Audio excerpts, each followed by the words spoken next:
By adding another center, the Lakers believe they finally have interior defense. Evan Phillips returns from Tommy John surgery after 13 months. And the Galaxy punt on their second best player and promise something? Good morning. I'm James. And this is your daily dose of sports and snark for the greatest sports city in the world, Los Angeles. This is the Faithful Angelenos Morning Report. It is July 8th, 2026. Welcome back to the show. Do you like being in the know about LA sports? Well, if you do, clickety-clack the like button. Clickety-clack the subscribe button. There's a notification bell. Hit that. It'll let you know when we drop an update. Sharing is caring. Let people know we exist. And by all means, comment. So before we go through the news and notes, we have a look at the scoreboard. Colorado 4, Dodgers 3. C'est la vie. If it matters, the Dodger magic number is down to 57. Meanwhile, today, Colorado's at the Dodgers at 7. Roki Sasaki versus Ryan Feltner. So with that out of the way, let's get to the news. The Lakers have signed three-time NBA champ Kevon Looney, formerly of UCLA, as the primary backup center for the recently acquired Walker Kessler. It's a one-year minimum deal. Looney was primarily known for his rebounding during the Golden State Splash Brothers era. This leaves, I believe, just one remaining opening on the Laker roster. They could use a better option at starting forward, and we'll talk about that in just a few moments. But if you recall, the Lakers had a bunch of boxes that they wanted to check in the offseason. And if you look at what they've done, they had a plan, and they've been executing it step by step. They didn't even hide the ball. They were talking about it within moments after getting bounced from the playoffs. They wanted to keep Austin Reeves. They wanted to add all the versatility, youth, and depth that they could find. Now, of course, other folks would be like, well, wait a second, should the priority have been LeBron James? ESPN ran this article 2 days ago about the long goodbye from LeBron. You don't have to read it. You can already guess what it said. That James left because he felt he was no longer being cherished, desired, yearned for by LA. Whatevs. Because the question now is obvious. Does cutting James become counterbalanced by this new look roster? Because you have 6 players in the top rotation of 9 that are gone. 7 are now in. So with adding Looney, the second question, if you will, is does Kessler Looney surpass DeAndre Ayton and Jackson Hayes? Because that is a microcosm of what the Lakers are trying to accomplish. The better roster overall, instead of a couple of superstars, a pretty damn good third player, and praying for help anywhere else. If Kessler holds up, yeah, Kessler Looney should pass Ayton and Hayes. Because both new centers can run a pick and roll with Doncic more effectively. They don't have spatulas for hands like Dom and Ayton. Moreover, wasn't that long ago, the playoffs of 2025, when Jackson Hayes made Rudy Gobert look like Hakeem Olajuwon? This is why I'm not trying to sit there and tell you that the Lakers made all the right moves. This is why I'm willing to give the Lakers the benefit of the doubt. You can't match up LeBron James or Luka Doncic against 7-footers. You need the variety on your roster. Last year, for also, the Lakers offense, amazeballs. No rebounding at all. No interior defense. They were looking also for 3-and-D wings because they were having trouble with perimeter defense as well. You could not change all of that and keep LeBron James.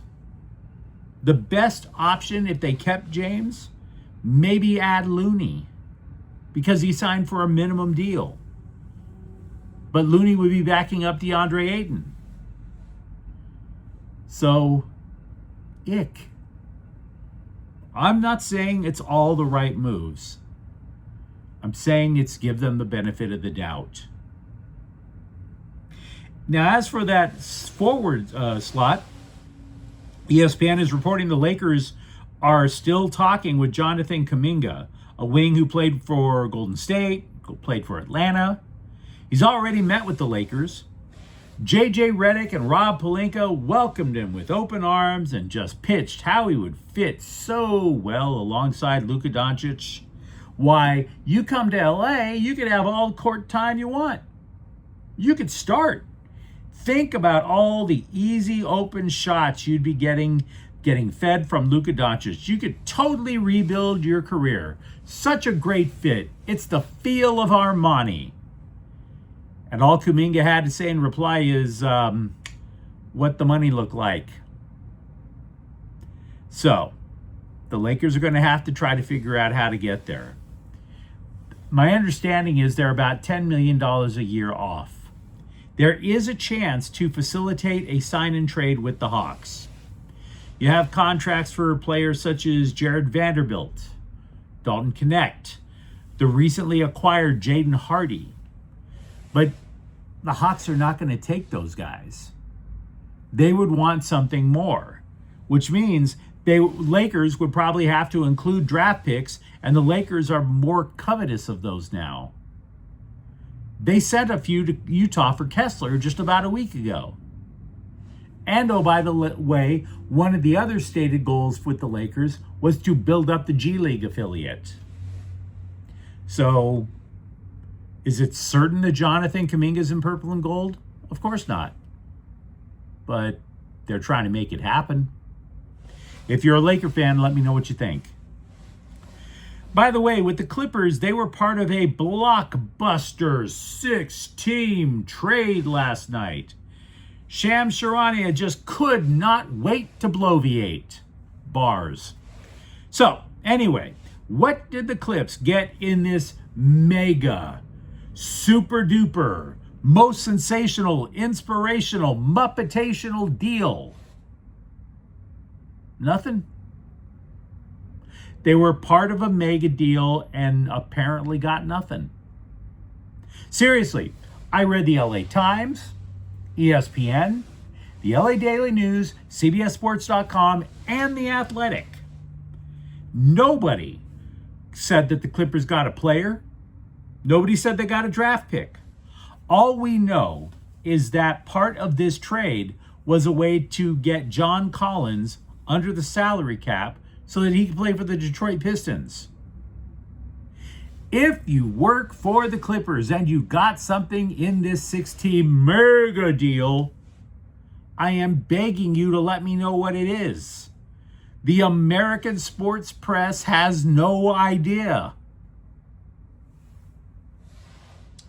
Meanwhile, with the Dodgers, Evan Phillips needed only 13 months to return to the majors after Tommy John surgery, and I am straight up impressed.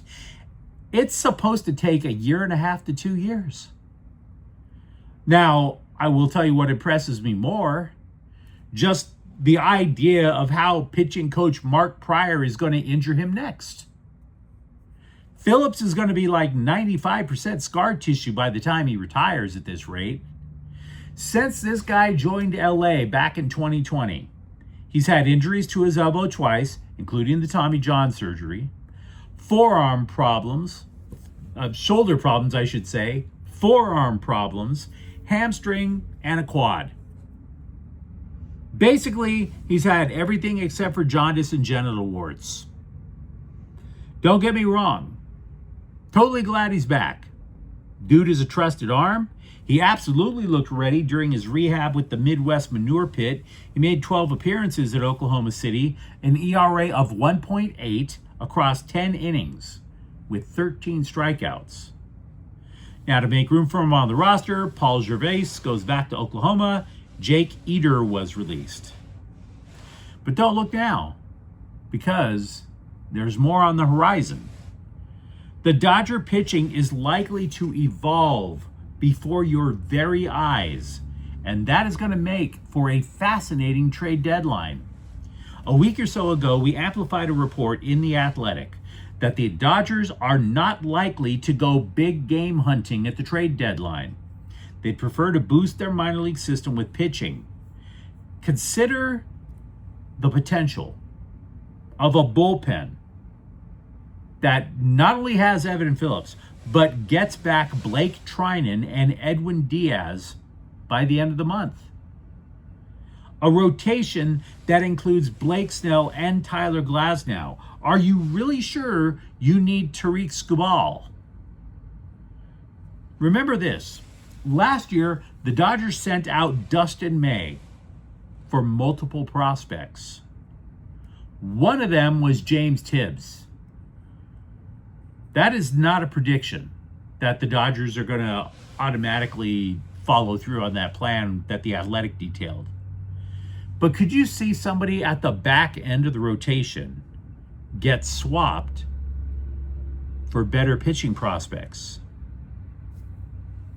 Just a thought. If you only watch soccer when the Americans are in the World Cup, you still understand something. That soccer is pain.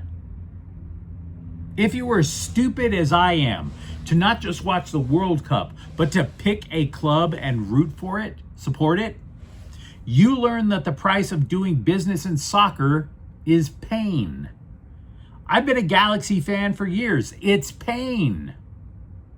They've won the MLS Cup 6 times. Each time they've won the cup, it's totally bittersweet because pain cometh in the morning.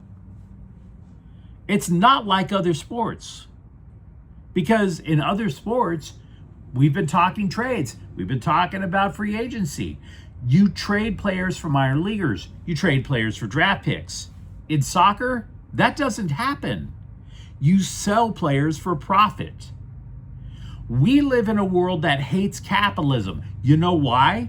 It's because when you trade players for draft picks, that's bartering. Selling them is capitalism. And the Galaxy are capitalists because they just sold arguably the best player of the last 2 years in winger Gabriel Peck to Brazilian club Cruzeiro for a club record fee of $12 million plus the potential $1.5 million more. Now, if you're an American sports fan who's used to American sports fan ways, you're thinking, okay, cool, the money's great. And nothing. That's what the Galaxy get. Peck, a native of Brazil, scored 43 goals, 28 assists, and 101 appearances for the 6-time Cup winners. Peck united with Joseph Painsil and Ricky Puig. They were dubbed the Killer Peas, and they had an electrifying quick strike offense that boosted the club to an MLS Cup in 2024. And by the way, Peck was also named the best new player in the league. Peck also scored, or I should say contributed to 15 goals in 2026 overall competitions. Now, when Puig went down with multiple injuries, that put even more of a burden on Peck.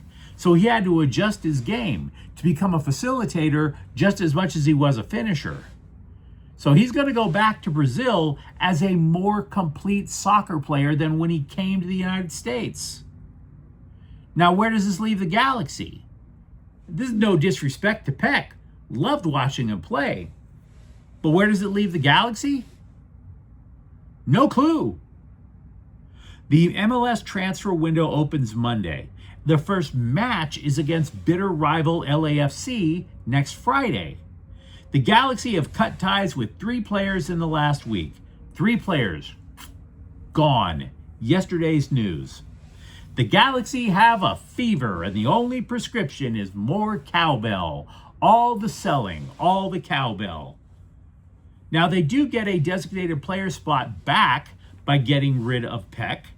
The Galaxy say they are going to have a plan B for a Killer P. General Manager Will Kuntz told the Corner of the Galaxy podcasters, quote, "We will add a DP this window," unquote. I'll be patient. Kind of.